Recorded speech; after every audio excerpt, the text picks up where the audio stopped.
اعوذ باللہ من الشیطان الرجیم بسم اللہ الرحمن الرحیم۔ سورہ بقرہ کے 5ویں رکوع سے اور 14ویں رکوع تک تو مسلسل بلکہ 15ویں رکوع کی بھی پہلی 2 آیات شامل کرنی ہوں گی۔ یہ 10 رکوعوں سے 2 آیات زائد ہیں کہ جن میں خطاب کل کا کل بنی اسرائیل سے ہے۔ البتہ اس میں یہ فرق ہے کہ پہلا رکوع جو ہے وہ ان کو دعوت پر مشتمل ہے، نبی اکرم صلی اللہ علیہ وسلم پر ایمان لانے کی پرزور دعوت۔ بقیہ یہ 9 رکوع جو ہیں یہ ان پر فرد قرارداد جرم ہے جو عائد کی جا رہی ہے۔ ہم نے تمہارے ساتھ یہ احسان و اکرام کیا، تم پر یہ فضل کیا، یہ کرم کیا، تمہیں یہ حیثیت دی، تمہیں یہ مقام دیا، تم نے اس طور سے اپنے اس مشن کی خلاف ورزی کی، اپنے مقام اور مرتبے کو چھوڑ کر اور دنیا پرستی اختیار کی۔ یہ جو 9 رکوع ہیں ان میں بنی اسرائیل کی تاریخ کا تو یوں سمجھیے کہ ایک بہت بڑا حصہ اور نمایاں اس کے فیچرز آئیں گے، لیکن یہ سمجھ لیجئے کہ اصل میں یہ امت مسلمہ کو بھی ایک پیشگی تنبیہ ہے کہ کوئی مسلمان امت جب بگڑتی ہے تو یہ چیزیں اس میں آ جاتی ہیں۔ چنانچہ احادیث موجود ہیں حضور کی، لَيَأْتِيَنَّ عَلَىٰ أُمَّتِي مَا أَتَىٰ عَلَىٰ بَنِي إِسْرَائِيلَ حَزْوَ النَّعْلِ بِالنَّعْلِ۔ میری امت پر بھی وہ سب حالات وارد ہوں گے جو بنی اسرائیل پر آئے، بالکل ایسے جیسے ایک جوتی دوسری جوتی سے مشابہ ہوتی ہے۔ ایک اور حدیث میں فرمایا لَتَتَّبِعُنَّ سُنَنَ مَن قَبْلِكُمْ، تم لازماً اپنے سے پہلوں کی پیروی کرو گے۔ اور اس میں اس حد تک بھی آپ نے وضاحت کر دی کہ اگر وہ سابق امت مسلمہ، سابق امت اگر وہ گوہ کے بل میں گھسی تھی، تم بھی گھسو گے، اور اگر ان میں کوئی بدبخت ایسا اٹھا جس نے اپنی ماں سے زنا کیا تو تم میں سے بھی کوئی شقی ایسا ضرور اٹھے گا جو یہ حرکت کرے گا۔ اس اعتبار سے ان رکوعوں کو پڑھتے ہوئے یہ نہ سمجھیے یہ اگلوں کی داستان ہے، پچھلوں کی کہانیاں ہیں، نہیں۔ خوش طرح باشد کے سر دل براں، گفت آیت در حدیث دیگراں، یہ ہمارے لیے ایک آئینہ ہے اور ہمیں ہر مرحلے پر سوچنا ہوگا، دروبینی کرنی ہوگی، انٹروسپیکشن، کہ کہیں اسی گمراہی میں ہم مبتلا تو نہیں، دیکھتے جائیے گا۔ دوسرا نقطہ پہلے سے یہ سمجھ لیجئے، یہ جو 2 آیتیں میں نے 6 رکوع کی تلاوت کی ہیں، بعین ہی یہی 2 آیتیں 15ویں رکوع میں آئیں گی، اور اس کو یوں سمجھیے کہ یہ 2 بریکٹس ہیں۔ 9 رکوعوں کا مضمون ان 2 بریکٹس کے درمیان ہے۔ یہ 2 آیتیں یہاں سے بریکٹ شروع ہو رہی ہیں، وہ 2 آیتیں ان پر بریکٹ ختم ہو رہی ہیں، بعین ہی وہی آیات۔ ایک آیت میں تو شوشے کا بھی فرق نہیں، دوسری آیت میں صرف ترتیب بدلی ہے، مضمون وہی ہے۔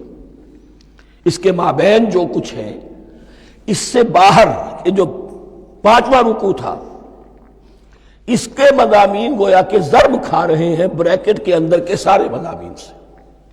یہ حساب کا بہت ہی عام فہم سا قاعدہ ہے، بریکٹ کے باہر کوئی رقم لکھی ہوئی ہے جس کے بعد کوئی زبر، کوئی جمع یا تفریق اگر نہیں ہے تو وہ ضرب کھائے گی، بریکٹ کے اندر جتنی بھی ویلیوز ہیں ان کے ساتھ ضرب کھائے گی۔ تو گویا کہ ہر قدم پر حضور پر دعوت، ایمان لانے کی دعوت اس پورے معاملے میں موجود ہے، اس لیے کہ اس میں بعض آیتیں ایسی آ گئی ہیں، ایک زیادہ نمایاں ایک کم نمایاں، جن سے کچھ لوگوں کو مغالطہ ہوا یا کچھ لوگوں نے فتنہ پیدا کیا جان بوجھ کر۔ یہ فتنہ ایک بار پیدا ہوا تھا اکبر کے زمانے میں، دین الہی کی شکل میں، کہ صرف خدا کو مان لینا، آخرت کو مان لینا اور نیک اعمال کرنا نجات کے لیے کافی ہے، کسی رسول پر ایمان لانا ضروری نہیں ہے۔ یہ صوفیاء میں بھی یہ فتنہ بہت بڑے پیمانے پر آیا۔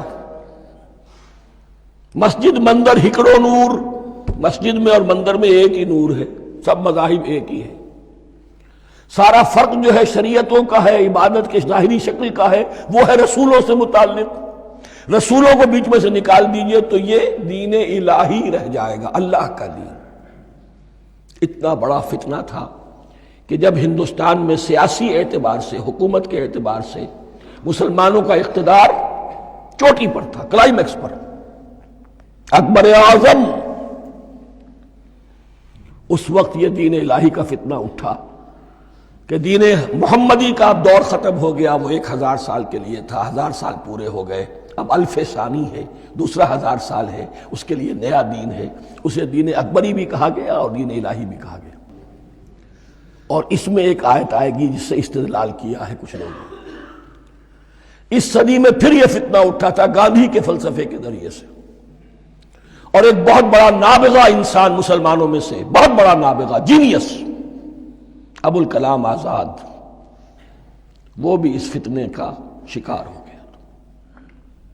متحدہ قومیت، چنانچہ گاندھی اپنی پرارتھنا میں کچھ قرآن کی تلاوت بھی کراتا تھا، کچھ گیتا بھی پڑھواتا تھا، کچھ اپنشدوں سے، کچھ بائبل سے، کچھ گرو گرنتھ سے، معلوم ہو یہ سب ٹھیک ہے، سب ایک ہے، سب لوگوں کو ایک ہونا چاہیے، ایک قوم ہونا چاہیے، مذہب تو انفرادی معاملہ ہے، کوئی مسجد میں چلا جائے، کوئی مندر میں چلا جائے، گردوارے میں چلا جائے، کوئی چرچ میں چلا جائے، کوئی سینیگاگ میں چلا جائے، کیا فرق واقع ہوتا ہے؟ اس کا توڑ یہی ہے کہ سمجھ لیجئے یہ جو 7 آیتیں ہیں 5ویں رکوع کی، یہ ہے بریکٹ کے باہر، اور یہ ضرب کھا رہی ہے مسلسل۔ اس بریکٹوں کے درمیان جتنی بھی مضمون آ رہا ہے وہ سب ان کے تابع ہوگا۔ گویا کہ جہاں تک حضور پر ایمان لانے کا معاملہ ہے وہ انڈرسٹوڈ سمجھا جائے گا، مقدر سمجھا جائے گا ہر مرحلے پر ان 2 بریکٹوں کے مابین۔ اب چلیے بسم اللہ۔ یا بنی اسرائیل اذکروا نعمتی التی انعمت علیکم وانی فضلتکم علی العالمین۔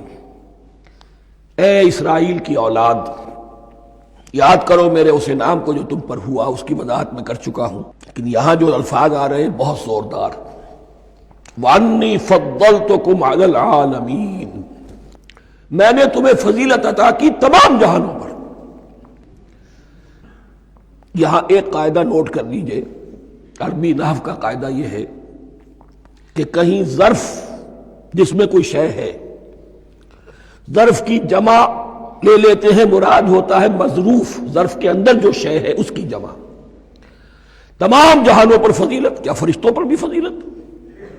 نہیں، جہان والوں پر، تمام اقوام عالم پر تمہیں فضیلت عطا کی، یہ مطلب ہے اس کا۔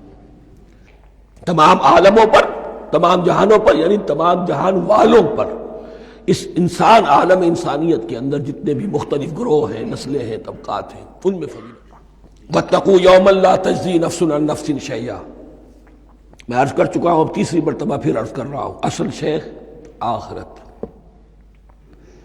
محاسبہ آخرت، یہ مستحضر ہوگا تو انسان سیدھا رہے گا۔ کس میں کمزوری آ جائے، ضعف آ جائے، تو باقی ایمان باللہ، ایمان بالرسالت، یہ نہ معلوم کیا کیا شکلیں اختیار کر لیں۔ دیکھیے اس آیت کے اندر 4 اعتبارات سے محاسبہ آخرت کا زور ہے۔ وَاتَّقُوا يَوْمًا، ڈرو اس دن سے، لا تجزی نفس عن نفس شیئا، جس دن کوئی جان کسی دوسرے کے کام نہ آ سکے گی، ولا يقبل منها شفاعہ، اور نہ کسی سے کوئی سفارش یا شفاعت قبول کی جائے گی، کیٹیگوریکل ڈینائل، ولا يؤخذ منها عدل، نہ کسی سے فدیہ قبول کیا جائے گا، ولا هم ينصرون، اور نہ انہیں کوئی مدد مل سکے گی۔ ہم نے طرح طرح کے عقیدے، شفاعت باطلہ کا تصور، اہل عرب سمجھتے تھے ہمیں یہ فرشتے جو ہے خدا کی بیٹیاں ہیں، یہ لات اور منات اور عزا ہم نے ان کے بت بنا رکھے ہیں، پوچھتے ہیں یہ اپنے ابا جان سے اللہ کی بیٹیاں ہیں نا، لاڈلی بیٹیاں، چھڑا لیں گے ہمارے ہاں بھی تصور ہے اولیاء اللہ چھڑا لیں گے۔